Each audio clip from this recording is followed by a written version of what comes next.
हमने देखा कि हमारे पापा जो है वो रोड पे घर के सामने ही बिल्कुल वो गिरे पड़े हैं और उसको 5 से 6 गोलियां जो है लगी थी मेरे पापा को। जब नितेश केवल 8 साल का था तब कुछ अज्ञात लोग उसके पिता की गोली मारकर हत्या कर देते हैं। इस हादसे का नितेश पर एक गहरा प्रभाव पड़ता है और वह अपनी किशोर अवस्था में एक बड़ा निर्णय लेता है। मेरे मन में क्या ऐसा क्रोध आया कि मेरे पापा को जो हत्या किए हैं मैं उसका हत्या करूंगा। ये सारा क्रोध जो है मेरे अंदर में उस समय से पैदा हो गया और मैं सोचा कि मेरा एक बहुत बड़ा मकसद है कि मैं उस व्यक्ति को मारूं अपने हाथों से जिसने मेरे पिताजी को मारा है। नितेश नहीं जानता था कि उसके पिता का हत्यारा कौन है और वह अपने पिता के हत्यारे को खोजने के लिए एक गिरोह में शामिल हो जाता है। मैं सोचा कि अगर मैं ये सब करूंगा एक दिन मैं उस मुकाम पे पहुंचूंगा कि लोग मुझसे डरेंगे और मैं उस व्यक्ति को जान पाऊंगा जो व्यक्ति जो है ये सारी बातें किया है, क्योंकि ये इस लाइन से होगा। अगर हमारे पूर्णिया डिस्ट्रिक्ट में अगर वो रहता है तो मैं उसको ढूंढ पाऊंगा इस लाइन में। इसलिए मैं इस लाइन को पाने के लिए मैं सारा चीज़ को हथियार चलाना, चाकू चलाना, लोगों को लूटपाट करना और जिन सारे काम मैं करना शुरू कर दिया ताकि मैं जो बड़े लोग हैं, लीडर जो है, जो बड़े क्रिमिनल्स है, उसके नज़र के सामने मैं ऐसा कुछ करूं ताकि वो मुझे जो है अपने और भी पास में रख सके। एक दिन जब नितेश को खबर मिलती है कि कुछ लोगों ने उसके गिरोह के मुखिया को घेर लिया है और जब वो वहाँ पहुँचता है तब बहुत देर हो चुकी होती है।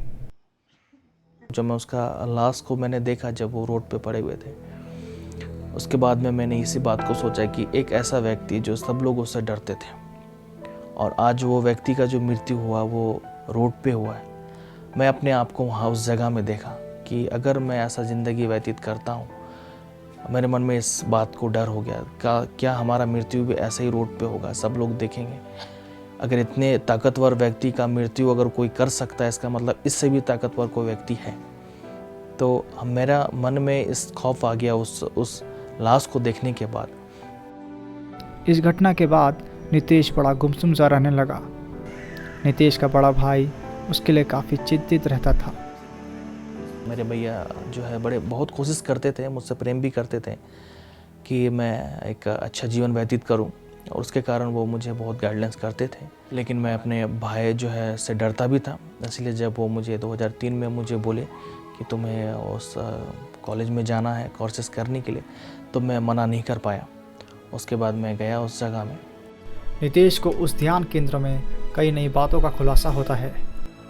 प्रभु यीशु मसीह कैसे हैं, क्या है, वो किस प्रकार से हमारे पापों को क्षमा देते हैं, वो सारी बातों को जब मैंने उस विषय को देखा तब मुझे ये पता चला कि मैं एक कितना बड़ा पाप में था, वो कैसे दलदल में था, मौत की दुनिया में मैं जा रहा था और परमेश्वर ने किस प्रकार से मुझे अनंत जीवन के लिए वारिस होने के लिए मुझे बुलाया। तब मैं वहाँ से जाना कि मैं एक पापी हूँ और परमेश्वर की नज़र में मैं गुनाह कर रहा था।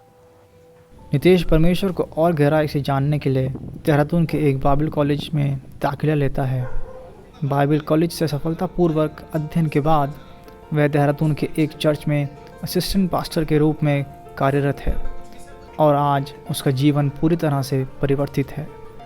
कि उस समय मुझे डर होता था जब मैं घर से बाहर निकलता था कहीं मैं जेल ना चले जाऊँ, कोई मुझे मारे ना, क्योंकि मेरे इतने दुश्मन थे, कोई मुझे मारे ना, कोई मुझे हत्या ना कर दे। ये सारी बातें मेरे जीवन में चलती रहती थी कि मेरा जीवन क्या होगा। लेकिन आज मुझे ये विश्वास है कि परमेश्वर ने एक अच्छा सुख और शांति मुझे जीवन में दिया है और सभी का प्रेम दिया है परमेश्वर ने। और ख़ास करके मेरे जीवन में जो एक इंश्योरेंस है ये बात के लिए कि अनंत जीवन परमेश्वर ने मुझे दिया है। इसलिए मैं कह सकता हूँ पहले से और अभी जीवन में बहुत अंतर है।